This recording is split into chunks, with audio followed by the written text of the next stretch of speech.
아름다운 채무라는 제목으로 하나님의 말씀을 함께 나누고자 합니다. 여러분 혹시 지금까지 살아오시면서 누군가에게 큰 금액의 빚을 져본 경험이 있는 분이 계십니까? 혹시 그 금액을 다 갚지 못해서 집에 빨간 차압용 스티커를 집에 한번 받아보신 경험이 있으신 분이 혹시 계십니까? 만약 그런 경험이 있는 분이라면 그것을 당했을 때의 그 마음의 심정이 어땠을까? 저는 결혼을 하고 나서 주택 문제로 인하여서 제가 대출금을 제가 은행 돈을 빌렸던 기억이 납니다. 늘 그 금액을 갚기 위해서 마음에는 큰 부담감이 있었다라는 것이죠. 물론 그 이자를 갚는 것도 너무나 아까울 정도였지만 이자 갚는 그 아까움보다도 늘 그 상환일까지 이것을 갚아야 되는데 라는 마음의 부담감이 있어서 그 대출금 생각을 하면 늘 마음 가운데 속에서 큰 짐이 되어지더라라는 것이죠. 그리고 정해진 시간 동안에 그것을 갚기 위해서 얼마나 부단히 제 개인적으로 노력을 했는지 모릅니다. 무엇에 빚을 진다고 하는 것, 부채를 가지고 있다고 하는 것은 그만큼 우리 안에 큰 짐일 수 있다라는 것이죠. 큰 부담일 수 있다라는 것입니다. 그런데 여러분 혹시 이런 이야기 들어보셨습니까? 우리나라 사람들의 대부분이 이런 대출에 빚을 지고 살고 있다라는 사실입니다. 워싱턴 포스트지의 보도에 따르면 대한민국 사람들의 대부분이 자기의 평균 임금의 5분의 1을 대출이자 부채를 갖고 있는데 사용되어지고 있다라는 것이죠. 그 나머지 금액을 가지고 생활하다 보니 자기에게 있는 저축해야 되는 그 부분은 점점점 낮아지고 오히려 그 빚이 계속해서 높아만 지고 있다라는 것이에요. 최근에 한번 검색을 해보니 여전히 그 비율이 더 점점점 커지고 있다라는 것이죠. 대출을 받을 때는 무슨 이유가 분명히 있었을 겁니다. 여러 가지로 이유가 있었겠지요. 그런데 그 이유가 어떠했던 간에 그 이유 때문에 점점점 우리 안에서는 빚은 계속해서 늘고 있고 오히려 우리가 저축을 하는 그런 부분들은 점점점 낮아지고 있다라는 것입니다. 그래서 혹시 제가 먼저 물은 것처럼 지금도 이 자리에 그런 부채에 대한 부담을 가지고 또한 빚에 대한 부담을 가지고 있는 분들은 우리가 찬양하고 기도하고 예배하지만 늘 한켠에는 그것에 대한 부담감이 있지 않겠냐라는 것이죠. 그래서 그런 경험을 한 사람들에게는 내가 차압딱지 하나 답지 않는 것, 그리고 부채를 가지지 않고 살아가는 것, 그것조차 큰 행복일 수 있다라는 것입니다. 그런데 우리가 오늘 나와서 기도하는 기도의 내용들을 사실 살펴보면 한 가지의 단어로 정리가 되어지더라는 것이죠. 우리가 공동 기도를 하지만 그 공동 기도를 다 빼어놓고 보면 하나님, 우리가 행복해지길 원합니다. 하나님, 우리의 가정이 걱정 없이 주님 앞에 설기를 원합니다. 그리고 우리의 가정이, 우리의 교회가, 우리의 기업이 복받기를 원합니다 라는 그런 기도를 우리가 드리고 있다라는 것이죠. 그런데 우리가 오늘 드려지는 그 기도의 모든 제목처럼 우리는 행복하기를 원하고 복받기를 원하고 그리고 이 부채에서 탕감되어지기를 원하고 그리고 우리는 그것과 상관없는 삶을 살아가고 싶지만 우리가 기도하는 이 자리에 나와서 주님을 찬양하고 예배하고 주님을 믿음으로 고백하는 순간 우리의 상황은 우리가 의도했던 것과 전혀 다른 상황으로 갈 수 있더라라는 것입니다. 무슨 이야기인가요? 우리는 교회 성전에 복을 받기 위해 나왔고 행복해지기 위해 나왔고 그리고 걱정 없고 싶어서 이 자리에 나왔지만 우리가 주님을 나의 주님, 나의 하나님이라고 진지하게 고백하는 순간 우리는 주님 앞에 복음의 채무자가 된다라는 것이죠. 복음이라는 빨간 딱지가 우리의 가슴에 평생토록 붙어서 우리가 죽는 그 순간까지 복음의 빚진 자, 복음의 채무자, 복음의 아름다운 부채를 안고 살아가야 되는 그런 사람으로 살아간다라는 것입니다. 우리는 행복해지고 싶고 이 빛에서 멀어지고 싶어서 이 자리에 나와서 기도하고 있지만, 우리가 주님 앞에 머리를 숙이면 숙일수록, 간절히 하나님을 나의 구주로 고백하면 고백할수록 복음의 빚진 자의 삶으로 우리를 부르시고 있다라는 것입니다. 우리가 늘 교회에 다니면서 수도 없이 들었던 이야기가 있어요. 복음에 대한 이야기. 여러분, 그 이야기를 우리가 다른 사람에게 전할 때 숱하게 했던 이야기가 무엇입니까? 하나님께서 우리를 구원하시기 위하여서 독생자 예수 그리스도를 죽기까지 우리를 사랑하셨다. 우리를 구원하셨고 이제는 우리가 하나님 앞에 나아갈 수 있는 길을 열어놓으셨다. 그리고 그 길에 누구나 믿음으로 반응하는 자에게 갈 수 있는 길을 열어놓으셨다. 이것이 바로 복음의 메시지 아닙니까? 솔라피데, 오로지 믿음으로만, 이것을 오로지 믿기만 하면 하나님께 나아갈 수 있는 길을 열어놓으셨다. 그러기에 믿음으로 반응하는 자에게 하나님의 자녀가 되고 하나님의 소유가 될 수 있는 그 길을 열어놓으셨다라는 것이죠. 요즘에 대학생들뿐만 아니라 졸업생들, 취준생들 보면 얼마나 열심히 가열차게 공부를 하는지 몰라요. 얼마 전에 노량진에 가보니 그 수험생들이 얼마나 열심히, 그리고 그 경쟁률이 100대 1, 수백 대 1에 이르는 경쟁률도 있고요. 그것을 뚫기 위해서 얼마나 열심히 부단히 노력하는지 모릅니다. 하나님께서는 하나님의 자녀가 되는 것에 있어서 고시 공부를 준비하는 것을 우리에게 요구하시지 않고 솔라피데, 오직 이 부분을 너의 믿음으로 믿기만 하면 나의 자녀, 나의 소유가 될 것이다 라고 주님께서는 우리에게 말씀하신 것, 이것이 얼마나 큰 은혜이고 복음입니까? 그런데 이 말씀을 듣다 보면 우리에게 있어서 한 가지 생각해 보고 싶은 것이 있어요. 오직 믿음이기 때문에 온 천하 만민에게, 우리의 가정에게, 나의 사랑하는 친구들에게 이것을 이야기할 수 있지만 우리의 입장에서는 한 가지 생각해 볼 필요가 있다는 것입니다. 그러면 이것을 내가 믿기만 하면, 하나님의 선물이니까 받기만 하면 내가 하나님 앞에서 입을 딱 씻어도 되는 것인가 라는 것입니다. 하나님이 주신 선물이니까 감사합니다 라고 인사만 하고 나는 하나님의 자녀가 되었다, 하나님의 소유가 되었다 라고 생각하면 되는 문제인가 라는 것이죠. 물론 하나님은 내가 너를 구원하기 위해서 나의 독생자 예수 그리스도를 죽기까지 내가 너를 사랑하고 아꼈다, 너는 그에 상응하는 일을 해야 되지 않겠니? 라고 강하게 푸시하지는 않으시지만, 하나님께서 우리에게 그렇게 말씀하시지 않는다고 한다면 우리는 그저 가만히 입 씻고 하나님 감사합니다 라고 이 자리에 나와서 찬양만 하면 되는 것인가 한 번쯤은 생각해 볼 필요가 있지 않겠습니까?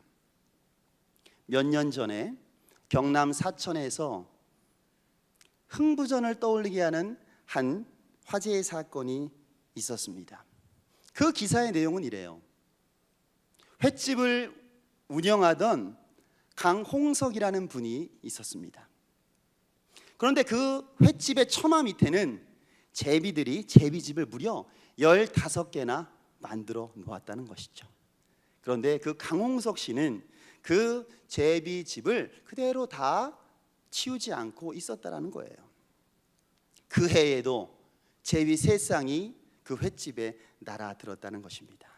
그런데 이 제비들이 올 때 그냥 오지 않고 금가락지 24K를 물어서 그 강홍석 씨에게 건네줬다라는 것이죠. 신기하지 않습니까? 사람들이 깜짝 놀란 거예요. 말 못하는 제비한테 물어봐도 대답할 리는 없고 사람들이 추정하는 겁니다. 아니 그 많고 많은 집 가운데 속에 왜 이곳에, 그리고 금가락지를 물고 이 횟집 주인에게 건네줬을까? 사람들은 쉽게 추정할 수가 있었다라는 거예요. 그것은 무엇이냐? 늘 이 횟집 사장님이었던 강홍석 씨는 자기의 처마 밑에 있는 이 제비집, 그리고 그곳에서 새끼 제비들이 떨어져서 바닥에 놓여 있을 때 모든 것을, 자기의 모든 시간과 열정을 들여서 보살펴서 정성스럽게 올려주기를 몇 번이나 반복했다라는 것이죠. 우리가 쉽게 추정하기는 아마도 정말 흥부전과 같은 그런 이야기처럼 이 사장님의 따뜻한 마음에 감동해서 이 미물처럼 여겼던 이 새끼 제비들, 그리고 그 제비들이 금가락지를 물어다 준 것이 아니겠는가라는 이야기였었습니다. 미물인 제비도 은혜를 갚는다라는 것입니다. 그런데 하물며 하나님께서 우리를 죽음에서 구원한 그 사랑 가운데 속에 조건 없이 우리를 구원하셨다라고 하는 그 상황을 우리가 감사합니다라고만 생각할 수 있는 부분인가, 우리는 한번 생각해 볼 필요가 있다는 것입니다. 오히려 조건이 없이 우리를 사랑했기에, 조건이 없이 우리를 죽기까지 사랑하셨기에 더 마음에 강한 채무의식이 우리 가운데 속에 있어야 되는 것 아닌가라는 생각이 들다라는 것입니다.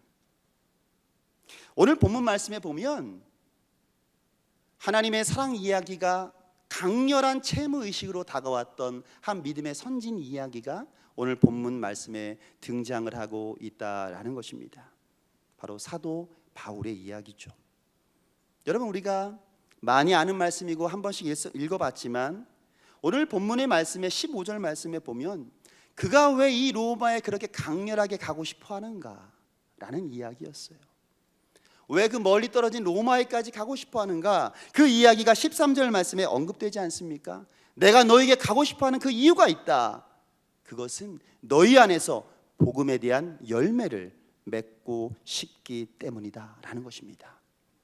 복음에 대한 열매를 내가 이곳만이 아니라 그곳까지 가서 복음에 대한 열매를 맺고 싶다. 사도 바울의 마음에 그런 마음이 들었던 이유는 바로 이런 마음이 아니었을까 생각이 됩니다. 여러분, 14절 말씀에 보면 사도 바울 안에 하나님 앞에서 구원받은 자가 얼마나 하나님의 강렬한 채무의식이 있었는가를 여지없이 나타내주는 단어가 14절 말씀에 나와 있습니다. 우리 한번 오늘 읽었던 본문 말씀 14절 말씀은 다시 한번 같이 한번 읽고 싶은데요, 한번 14절 말씀을 같이 한번 읽어보겠습니다. 함께 읽겠습니다. 헬라인이나 야만인이나 지혜 있는 자나 어리석은 자에게 다 내가 빚진 자라. 여러분, 여기에서 빚진 자라라는 이 표현은 이 원어를 살펴보면 오페일레테스라는 단어로 사용되어지고 있어요. 빚진 자라, 오페일레테스라는 단어는 우리의 나라 말로 빚진 자라고 번역되기에는 조금은 그 느낌이 정확한 표현은 아니다라는 거예요.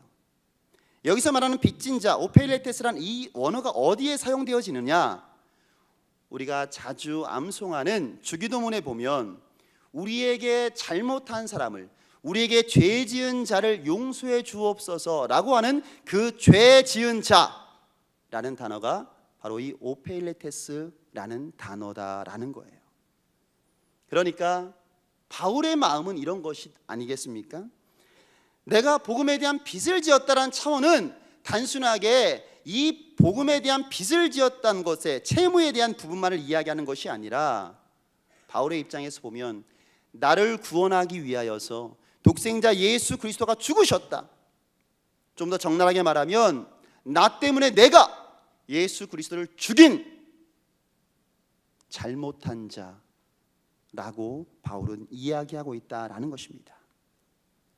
오늘도 우리를 조건 없이 사랑하시고 구원하신 그 하나님 앞에 이 바울과 같은 통렬한 부채의식, 다시 말하면 아름다운 부채의식과 같은 나를 죽기까지 사랑하신 그 하나님 앞에 감사하고 찬양하는 것만이 아니라 나를 살리시기 위하여서, 나의 입장에서 보면 나를 살리시기 위하여서 내가 예수 그리스도를 죽였구나 라고 하는 이 오페일레테스, 내가 주님 앞에서 죄진 자의 모습이다라고 이야기하고 있는 이 모습, 이것이 바로 아름다운 부채의식을 하였던 바울의 고백이다라는 것입니다. 많은 사람들이 교회 안에서 주님께 받은 선물입니다, 선물은 감사하고 박수치면 됩니다 라고 쉽게 이야기할 수 있는 부분이기도 하지만, 그러나 이것이 감사하고 박수치고 그냥 넘어갈 차원보다는 우리를 죽기까지 사랑하신 그 하나님 앞에 마치 나로 인하여서 주님이 죽으셨다고 하는 이 강렬한 오페레테스, 죄 지은 자와 같은 이 통렬한 채무의식이 오늘 이 예배에 참여한 저와 여러분에게 거룩한 채무의식이 있어지기를 주님의 이름으로 축복합니다. 이 부분이 있을 때에 우리는 주님께서 우리를 구원하신 그 채무의 내용에 대해서 관심을 갖지 않겠습니까? 우리가 너무나 잘 아는 것처럼 주님께서 우리를 구원하셨던 그 채무의 내용은 간단하지 않습니까? 너희가 열방 가운데 온 세상 모든 민족으로 제자를 삼아달라. 이것이 주님께서 승천하시기 직전에 우리에게 말씀하셨던 유언의 내용이었잖아요. 여러분, 부모님에게 효도를 아주 잘하든 못하든 간에 마지막에 떠나시기 전에 부탁하는 그 유언에 대해서는 청개구리조차 반응하는 것, 이것이 일반적인 상황이라고 한다면 우리에게 맡겨주신 그 강렬한 부채가 무엇인가? 내가 있는 그곳에서, 너의 있는 부분에서 점점 나아가 내가 할 수 있는 것만큼이나 이 복음을 전해달라라고 하는 이 주님의 사랑의 거룩한 부채가 우리에게 청산되어지고, 그것을 2018년도 이 한 해가 가기 전에 우리를 통하여서 하나님의 아름다운 일들이 있어지기를 주님의 이름으로 간절히 축복합니다. 이것에 반응했던 자가 바로 사도 바울이다라는 거예요. 여러분, 혹시 성지 순례를 다녀오신 분이 계십니까? 혹 터키라든지 그리스라든지 이런 나라들 다니다 보면 우리는 아주 흥미로운 사실을 발견하게 됩니다. 제가 터키 전역과 또한 그리스를 다니면서 한 가지 놀라웠던 사실 하나는, 여러분, 터키라는 나라가 남한의 영토의 10배 정도가 되는 나라입니다. 영토의 면적이죠. 가는 곳곳마다 사도 바울의 선교의 흔적들이 담겨 있는 거예요. 더 나아가서 그리스 전역까지도 사도 바울이 다녔던 그 선교의 흔적을 보았다라는 것입니다.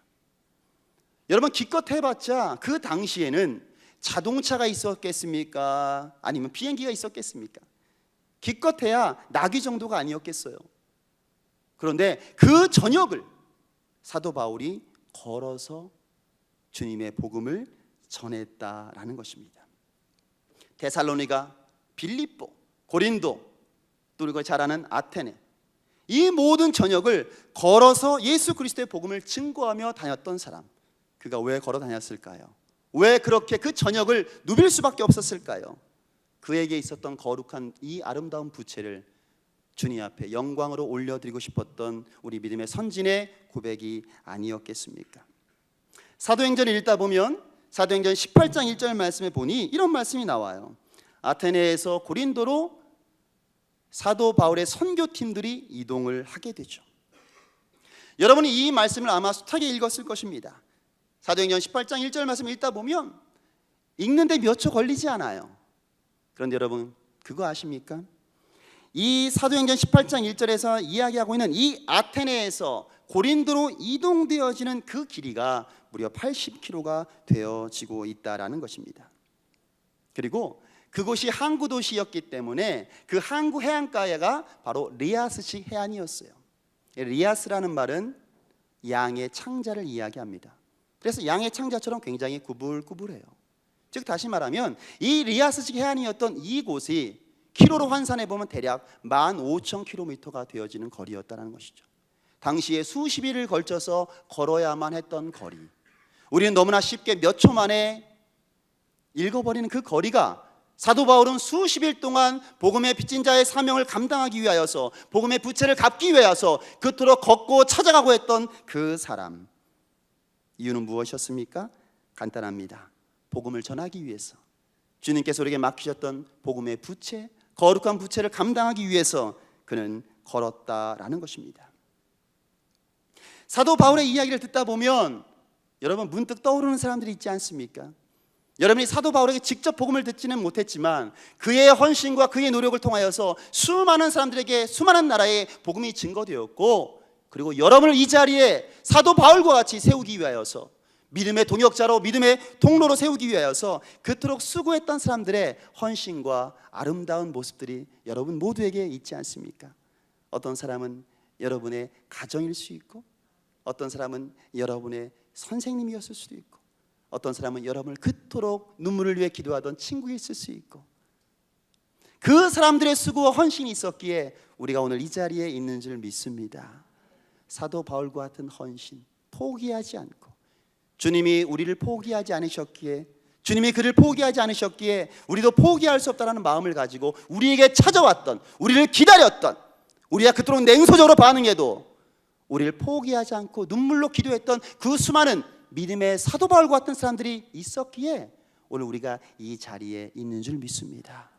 오늘도 그 부채가 있다고 한다면 우리가 찾아가야 할 사람들, 우리가 감당해야 될 사람들, 그리고 우리에게 맡겨준 하나님의 영혼이 우리에게 있다면 우리의 한두 번의 기도와 권유로 인하여서 우리가 쉽게 포기할 수 없는 이유가 아니겠습니까? 복음에 대한 열정을 결단하고 나서 제가 뭘 할 수 있을까라고 생각하다가 우리도 밖으로 전도하러 가자라고 해서 많은 부분으로 전도하러 나갔던 때가 기억이 납니다. 대학교 때는 주로 지하철 쪽으로 많이 가서 전도했던 기억이 나요. 1시간, 2시간 역사에 들어가서 찬양하면서 스피커 들어가가지고 막 지나가는 사람들한테 막 크게 외쳤던 때도 기억이 납니다. 수많은 사람들의 냉소도 있었지만 그것이 하나님을 향한 부채를 탕감한 일이라고 생각했기에 기쁨으로 감당했던 때가 있었어요. 좀 더 훈련을 받으면서는 우리가 전하지 않는다면 못 들을 사람들이 누구인가? 그래서 저쪽에 있는 철학관 같은 데도 찾아갔던, 점집에서 점 보는 사람에게 찾아갔던, 복음을 증거하고, 또한 공무원들이 있는 우체국에 가서 복음을 전한 적도 있습니다. 그리고 수많은 사람들이 지나가는 그곳에 지하철 안에 들어가서 복음을 전했던 그 수많은 일정들, 그리고 병원에서 홀로 누워있는 그분들에게 가서 복음을 전했던 그 수많은 부분들이 있습니다. 그것이 마치 우리에게 맡겨주신 복음에 대한 부채를 탕감하기 위해서. 그러나 이 부분을 감당하다 보니 한 가지 깨달을 수 있는 것이 있어요. 오늘도 우리가 청년들과 함께 나가서 전도를 했지만 저 느림 사거리 앞에 가서 우리가 어떻게 전도하는 것이 좋을까라는 것을 생각해 보게 됩니다. 우리가 감당해야 될 사람들에게 우리가 어떻게 나아가는 것이 좋을까라는 부분을 자꾸 생각나게 해요. 마치 예전에 했던 대로 빨간 십자가 하나를 가지고 예수 천당 불신지옥 이렇게 외치는 것이 효과적일까? 아마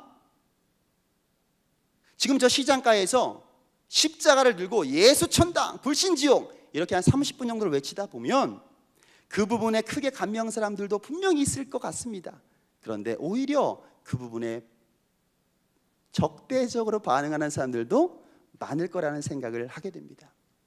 복음에 대한 이 거룩한 부채 감당을 우리가 하긴 해야 되는데 어떻게 감당하는 것이 우리가 효과적인 부분일까? 이것은 늘 전도하는 사람들에 대한 난제일 수 있다고 하는 것이죠. 특별히 총동원 주일을 놓고서 여러분 기도하면서 또한 우리의 태신자를 놓고 나아갈 때에 여러분 어떤 방법으로 지금 나아가고 계십니까? 거기에 대한 난제를 오늘 복음 8절 말씀은 이렇게 우리에게 해결해 주고 있다라는 것이에요. 여러분 8절 말씀 보시겠습니까? 이런 복음에 대한 열정을 어떻게 풀 수 있을까? 이 난제를 해결하는 부분을 오늘 바울은 이렇게 이야기하고 있다는 거예요. 너희를 생각할 때 무엇보다 감사하는 것은, 하나님께 감사하는 것은 너희들의 믿음이 온 세상에 전파되었기 때문이다. 여기서 말하는 이 너희는 누굴 이야기합니까? 로마에 있는 성도들을 이야기한다고 한다면 로마에 있는 그 기독교가 소수의 공동체였잖아요. 그런데 이들의 믿음이 어느 정도였길래 온 세상에 전파되었는가라는 것입니다. 지금 바울은 고린도에 머물고 있어요. 로마에서부터 고린도까지가 어마어마한 거리라고 한다면 얼마나 이들의 믿음에 대한 행실이 아름다웠기에 소문이 로마에서 고린도까지 흘러나왔을까라는 것입니다. 여러분이 잘 아는 것처럼 당시에 로마가 초대 교회 공동체를, 로마에 있는 공동체를 굉장히 핍박하던 시기 아니었습니까? 그렇다고 한다면 로마에 있는 성도들 당시에는 굉장히 복음으로 또한 이렇게 압박받는 그 시기였을 때 오늘 이 복음이 우리에게 들려주고 있다는 것이죠. 이런 평가가 우리에게 들려주고 있다는 사실입니다. 당시에도 로마에서는 여전히 로마에 있는 성도들을 굉장히 압박하고 핍박하는 상황이었습니다. 그런데 놀라운 사실이 전해지고 있어요. 당시 우리가 잘 아는 것처럼 로마에 있어서는 성적으로 굉장히 문란했던 나라 아니었습니까? 그런데 이 로마의 고위 관리들이 자기의 자녀들을 결혼시킬 때쯤이 되면 로마 사람을 찾지 않고 기독교인을 찾았다라는 기록이 전해지고 있다는 것이죠. 왜 그럴까? 이 로마 관리들 입장에서 보면 자기의 자녀들보다 바로 행실 면에서 굉장히 거룩하고 깨끗하고 경건하고 구별됐던 사람이 기독교인이라는 평가를 당시에 받고 있었다라는 것입니다. 그들의 깨끗한 삶, 그들의 거룩한 삶, 그들의 모범된 삶, 이 삶들이 로마에 있는 고위 관리들에게까지도 인정이 되어서 자기의 자녀의 배우자를 누구에게 보내고 싶어 했는가? 로마의 고위 관리인의 집이 아니라 오히려 삶으로 거룩하고 깨끗하고 순결했던 그 초대교회 공동체의 성도들을 자기의 가족으로 맡고 싶어 했다라는 사실을 여러분 기억할 수 있기를 바랍니다. 그들의 이런 구별됨, 그들의 이런 거룩함이 각처에 소문이 내었다라는 것을 이야기합니다. 지금처럼 매스컴이 발달되지도 않았고 지금처럼 교통수단이 발달지도 않았던 그 시기 가운데 속에 이렇게 멀리에까지 그들의 삶이 소문이 났다라고 하는 것은 얼마나 당시에 그들에게 선한 영향력을, 엄청난 파급 효과가 있었는가를 우리에게 들려주어지고 있다는 것 아니겠어요? 그들의 삶이 얼마나 빛과 소금과 같았다면, 그들이 그렇게 소수의 무리임에도 불구하고, 그리고 유명한 사람이 있었지도 않았음에도 불구하고 로마 전역에까지 이런 선한 영향력을 끼쳤다라고 하는 것, 이것이 작은 무리였지만 그 로마를 복음화시킨 놀라운 영향력이었다라는 것입니다. 이것을 멀리 떨어진 사도 바울이 전해 들었을 때에 그의 마음이 얼마나 가슴 벅찼을까. 오늘도 우리 창신 성결교회 모든 공동체 한 사람 한 사람이 우리가 있는 직장에서, 우리가 있는 캠퍼스에서, 우리가 있는 이 모든 인간관계 가운데 속에 우리의 삶을 보면서 평가를 받을 때에 이런 빛과 손과 같은 놀라운 하나님의 자녀다라고 칭찬받을 때에 바로 이것을 보고 듣는 하나님은 얼마나 가슴 벅차하실까. 이런 감동을 받은 바울이 비단 이 로마서에서만 이 이야기를 하고 있지 않다는 것입니다. 그가 세웠던 데살로니가 교회 공동체를 바라보면서도 동일한 고백을 하고 있다는 것입니다. 여러분, 데살로니가전서 1장 8절 말씀에 보면 아주 비슷한 이 말씀을 증거하고 있어요. 우리가 잘 아는 말씀이지만 1장 8절 말씀에 보면 주의 말씀이 너희에게로부터 마게도니아와 아기야에게만 들릴 뿐 아니라 하나님을 향한 믿음의 소문이 각처에 퍼짐으로 우리는 아무 할 말이 없노라. 데살로니가 교회는 사도 바울이 3주간 머물렀던 교회입니다. 3주 동안 복음으로 양육하고 그리고 그가 움직였던 교회였어요. 그리고 세워졌던 그 교회 공동체의 사람들의 모습들이 얼마나 다른 사람들에게 신실되고 본이 되었는지 그 모습이 수많은 사람들에게 저녁으로 그들의 소문이 들림으로 말미암아 칭찬받는 교회, 칭찬받는 성도, 그래서 수많은 사람들이 그들을 향해서 박수하며 경탄했던 그 공동체, 우리 창신 성결교회가 그러게 되기를 축복합니다. 그런 삶의 아름다운 행실의 모습들이 그들에게 저녁으로 흘러 퍼졌다라는 것입니다. 많이 훈련됨의 시간과 연주는 적었음에도 불구하고 재림에 대한 열망과 하나님에 대한 헌신된 모습들이 얼마나 열망 가운데 속에 갈망했는지 그들의 삶의 모습이 저녁에 퍼졌다라고 성경은 말하고 있다라는 것입니다. 그렇게 짧은 기간 동안 얼마나 하나님을 향했던 그 숭고한 믿음과 사랑이 있었던지, 그들의 얼굴의 표정과 그들의 삶의 모습과 그들의 입에서 나오는 그 말과 행실들이 그들과 만나는 많은 사람들에게 얼마나 감동을 주었던지, 저 교회, 저 성도, 저 사람 한 번쯤 나도 저 사람이 다니는 그곳에 한번 초대된다면 가고 싶다, 라는 그 사람들의 마음이 감동된 것 아니겠습니까? 앞서 이야기한 것처럼 예수 천당 불신지옥 외치면 그것에 대해서 굉장히 감동받는 사람이 분명히 있습니다. 그런데 오히려 감동받는 사람이 소수라고 한다면 수많은 적대적인 사람들이 오히려 그 전도하는 현장 가운데 속에서 마치 세상이 지금 기독교를 비판하고 성도들 비판하는 것처럼 그런 적대적인 태도를 취할 수 있는 지금의 상황 가운데 속에, 그러나 오늘 성경 우리에게 말씀하고 있습니다. 우리가 다르게 살면, 우리가 세상을 감동시킬 수 있는 삶의 모습으로 살면 이야기는 달라진다는 것입니다. 세상 사람들과 다르게, 세상 사람들과 구별되게, 세상 사람들보다 더 빛과 소금의 삶으로 살아가게 될 때에 사람들은 마음이 감동되어질 것이고 그들의 마음이 열리게 될 것이고 가장 좋은 때에 좋은 방법으로 하나님을 알게 될 줄로 믿습니다. 사랑하는 성도 여러분, 이곳에 있는 여러분과 저는 모두 복음의 빚진 자들입니다. 죽었다가 살아난 자들입니다. 너무나 좋은 소식을 들으면 우리가 전하고 싶어서 입을 다물지 못할 것이 인지상정 아니겠어요? 이것이 너무나 복음에 대한 값진 것이라고 한다면 우리의 입을 열어서 또한 그들에게 전하고 싶은 것이 주님께서 우리에게 기대하시는 것 아니겠습니까? 우리가 어릴 때는 교회에 나오는 것만으로 주님께서는 기뻐하실 거예요. 그러나 우리가 믿음의 장성한 분량으로 하나 한 단계 한 단계 성장하다 보면 부모가 마치 자녀에게 나이가 들면 기대하는 것처럼 믿음의 장성한 분량으로 우리가 세워지다 보면 주님께서 분명히 믿음의 장성한 분량 가운데 속에서 있는 사람들에게 기대하시는 모습이 있지 않겠습니까?